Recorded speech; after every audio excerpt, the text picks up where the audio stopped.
All right, so welcome to Take 10 with the counseling team, and I'm Karen of the North. Today, we're going to be talking about self-esteem, kind of an abstract concept, but low self-esteem can negatively affect virtually every facet of your life, including relationships, your job, your health, but you can actually boost your self-esteem. Self-esteem is your overall opinion of yourself, how you feel about your abilities and limitations. When you have healthy self-esteem, you feel good about yourself and you see yourself as deserving the respect of others. Very important when it comes to school.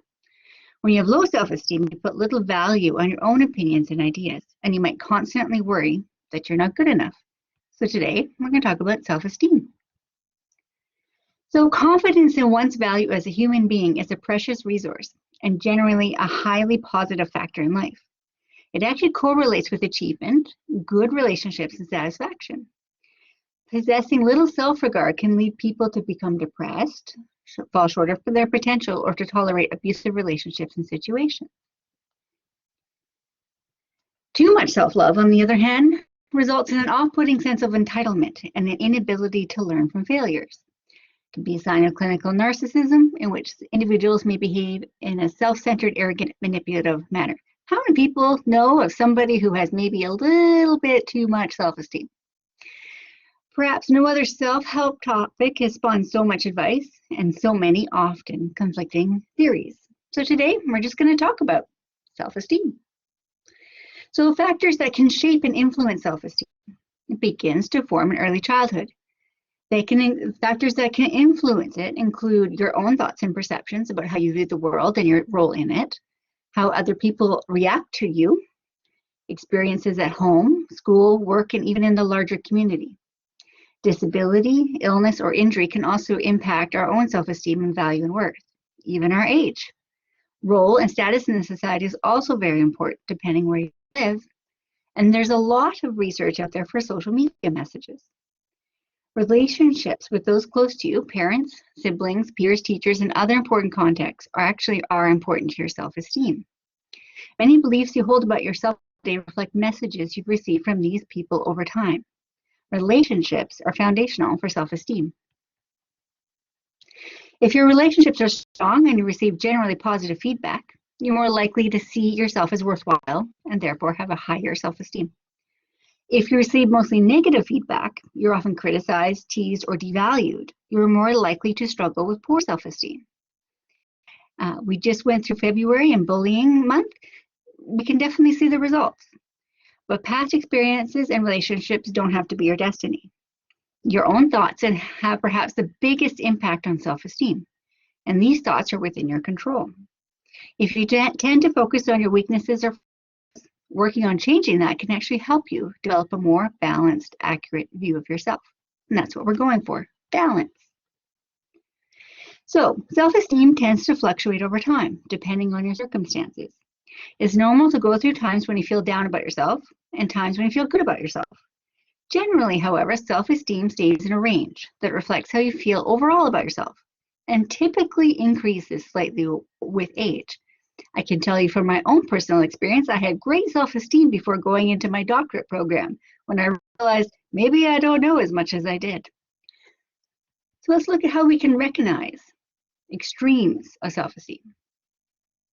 Low self-esteem. So when you have low or negative self-esteem, you actually put little value on your own opinions. You focus on your own weaknesses and faults and give very little credit to your own skills and assets. You believe that others were capable or successful. This is called a negative thought pattern. You might have difficulties accepting positive feedback. You may fear failure, which can hold you back from succeeding at work or school. Healthy self-esteem means you have a balanced, accurate view of yourself. For instance, you have a good opinion of your abilities, but also recognize your flaws. I'm really good at writing essays, horrible at math, something I need to work on. When self-esteem is healthy and grounded in reality, it's hard to have too much of.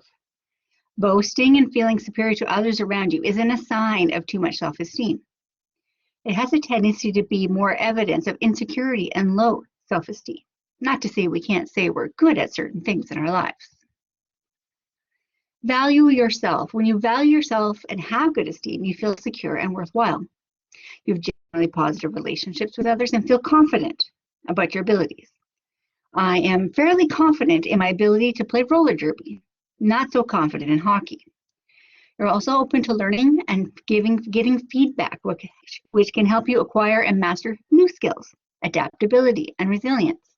With healthy esteem, you are assertive in expressing your needs and opinions. Those boundaries come to play. You're confident in your ability to make decisions. Don't need all the information, but you're pretty confident.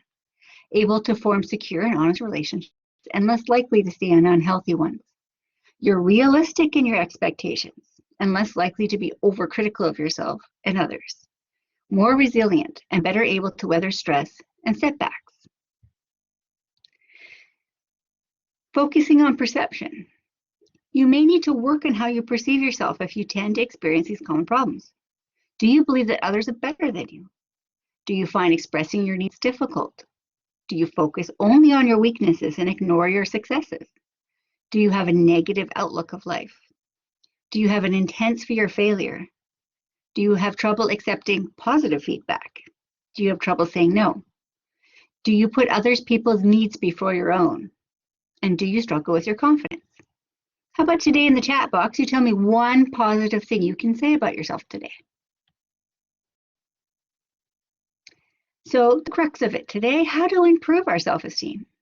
Fortunately, there are steps that you can take to help address it. Some things you can do. Ashley's a good painter. To help improve your self-esteem. So the first thing we can do is become more aware of negative thoughts. Learning to identify distorted thoughts that are hurting your self-worth and yourself. So we can do this simply by creating a journal. One of the go-to things we talk about in counseling is a journal. Write down when we're being negative about ourselves. Identify when things are not true and correct them. Challenging negative thought patterns. How do you know how to challenge it if you don't know what it is? When you find yourself engaging in negative thinking, try countering those thoughts with more realistic positive ones. There's something we call in psychotherapy called positive self-talk. Simple technique, such as some of these things in our chat bar. I'm a good painter. I'm very creative. These are realistic and positive self-talk. Use positive self-talk, focusing on using hopeful statements and try to focus more on the positive aspects of the situation.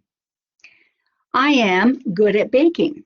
This weekend, though, I did not make a very good cake. However, I know I'm a good baker. The cake didn't turn out so well this weekend, but the icing sure did. Lastly, practice self-compassion. Practice forgiving yourself for past mistakes and move forward by encouraging and accepting yourself. Accept positive feedback when you get it. Be compassionate. You are human. We all make mistakes, such as me with the cake this weekend. Well, thank you for joining us today. Just a little blurb on self-esteem. Enter for your chance to win a wellness swag bag. Deadline to enter is April 1st, 2021. Oh, thank God I got the date right. The subject line is love. So please join us next week. I will be presenting on problem-solving skills. So there'll be a few simple techniques on how to help you solve problems and be a good problem solver. April Fools. Thank you so much for joining us today.